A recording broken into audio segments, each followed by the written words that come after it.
Misery for the University of North Carolina, as numerous high-impact, high-potential players have decided that they will be playing their next seasons away from Chapel Hill and elsewhere in the college football landscape. What does this mean for North Carolina, and how is their season going to look? Let's talk about it.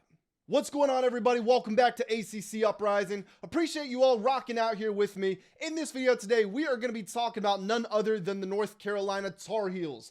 As you all know, here at ACC Uprising, we are committed to covering every single team in the Atlantic Coast Conference, and we got a lot of news involving UNC today, but unfortunately, it's not the most positive news in the world. But nonetheless, we got a commitment here. We got to uphold what we stand by, which is we're going to deliver the news, and unfortunately it's bad news right now in UNC. So we're going to jump into that in just a moment, but before we do, make sure you guys like the video if you are enjoying the content. Even if you are a UNC fan, this video is going to be a little bit negative, but still, why not hit that subscribe button so you are locked in for all upcoming news, and that applies to all ACC fan bases out there. All right, let's get talking about this, get talking about the video here. So the transfer portal is not going well for UNC. We just got news as I'm recording this on Saturday evening that defensive lineman CJ Mims is in the transfer portal. They've also lost Davion Gause, Tyler Thompson, Bryce Baker, and Lopez, all within the ACC. All of those players staying in the conference, but not staying at their school. The highest rated incoming transfer is quarterback Billy Edwards from Wisconsin, who is only the number 210 player and the number 22 quarterback in the portal. So let's talk about these outgoings, and let's break them down one by one, starting with CJ Mims. It was announced on Saturday. That was the main motivation for getting this video out. That's the newest news, Wow, I have such a way with words, right? That's the newest bit of information that we have. CJ Mims in the portal. This was a very good player. Had 42 tackles last year, 2 sacks, 1 forced fumble as a junior. So not that he was around for the long term. He's starting to run out of eligibility, but still, that's a starter that North Carolina has to replace. Davion Gause. Now, okay, this is probably the least impactful because only had 585 rushing yards, 7 touchdowns in 2 years. There were 2 underclassmen ahead of him in the pecking order, so maybe you're still feeling all right, but I would be quick to point out that UNC has not brought in any running backs in the transfer portal, and he's going to NC State. So not only is he not staying at a school, not only is he transferring within the conference, he's transferring within the state as well. So you never want to see that happen. That always stings a little, and it will. When you see him wearing that NC State uniform, you're going to think, wasn't he on our team? Yeah, he was. So it is what it is. It's just the nature of the transfer portal these days, but we all know what that's like when you see a former player pop up on a rival and they inevitably are going to have a great game, and you're going to be left thinking, why did we get rid of this guy? Yeah, I can already foresee that happening. This is another big one. Edge, Tyler Thompson, had 7 sacks last year, second on the team as a sophomore. That is a big loss. It's even bigger because he's going to Louisville, and the Cardinals look like they're pushing their chips in and saying, we are here to compete for an ACC title.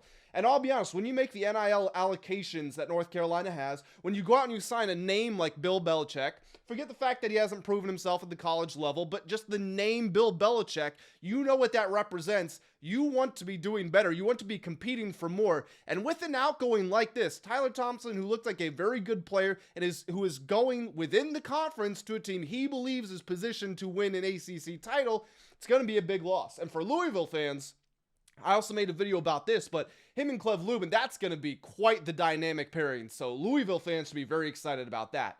Quarterback Bryce Baker. This was also announced on Saturday. He is going up to Virginia Tech to work with James Franklin, and this is where it really just gets interesting because all accounts are saying he's going there to be a backup.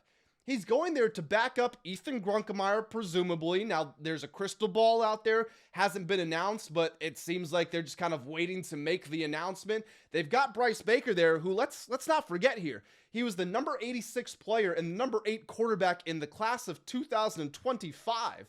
So, regardless of if you've seen him play or not, because you haven't, he's not gotten out on the field at the collegiate level, but you see a player with that sort of potential, you never want to let him walk out the door. And the fact that he's making that choice to probably just go play backup to another young quarterback, that one's also got a sting. And then your incumbent quarterback, starting quarterback, Lopez. All right, it didn't go great last year. I get it. But again, you lost him within the conference. He's going to Wake Forest. So it's just a situation where you look around and you think to yourself, the general hype, I don't even know if expectations is the right word, but just the cloud of mystery of what could a Bill Belichick college football team look like.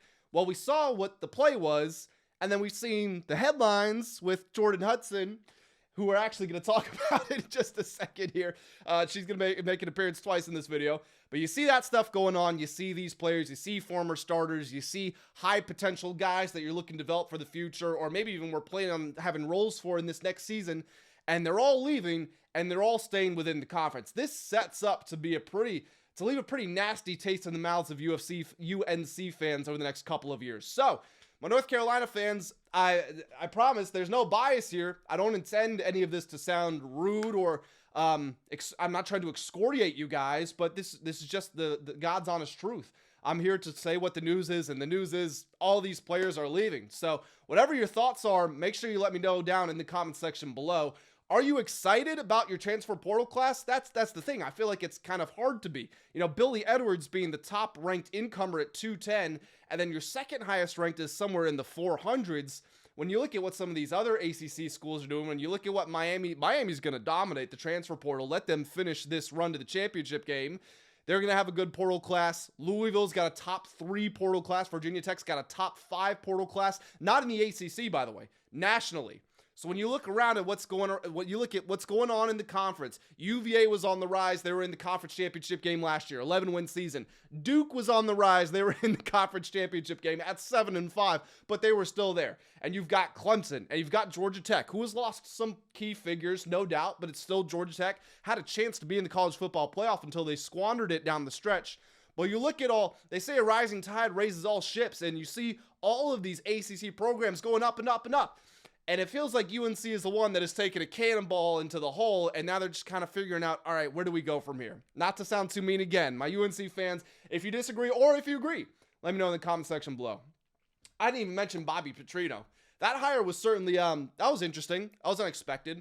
Now, nothing against the guy. I think he could do a solid job as the offensive coordinator. It's just a little strange that you hire a 73-year-old head coach and you think, you know what would make this even better?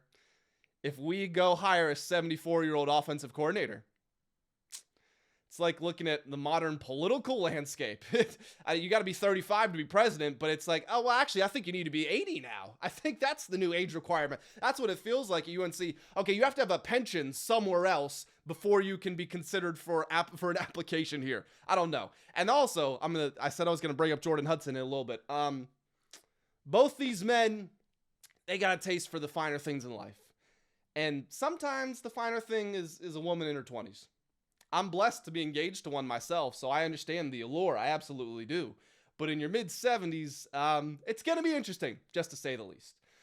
Now, the one thing that you can't hold on to if you're a UNC fan here is your high school class looks really good. And this is why I'm almost a little bit confused. I don't know if it's that the agents representing the players are maybe wiser to the situation with what's going on with Belichick and Jordan Hudson and everything. I don't know if it's just they're looking at UNC as a bit of a cash cow. I really don't know what the situation is, because when I see the dichotomy of how bad UNC's transfer portal looks, but then their high school recruiting class looks really good. I mean, it's number 16 in the nation, 13 4-stars already in the boat.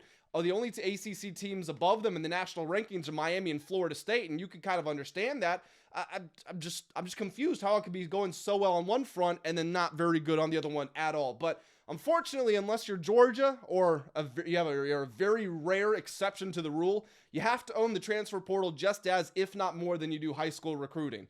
And UNC, if they continue to recruit this high school talent, but then you let a top 100 recruit walk out the door like Bryce Baker just to go be a backup elsewhere, then what good has that really done? I don't know, but this is coming up to the end of the video, guys. So before you click out of here, make sure that you do go to the comments, leave your thoughts and everything we covered in this video. Also, hit that like button if you are enjoying the content. Subscribe. We are putting out videos every single day covering every team across the Atlantic Coast Conference.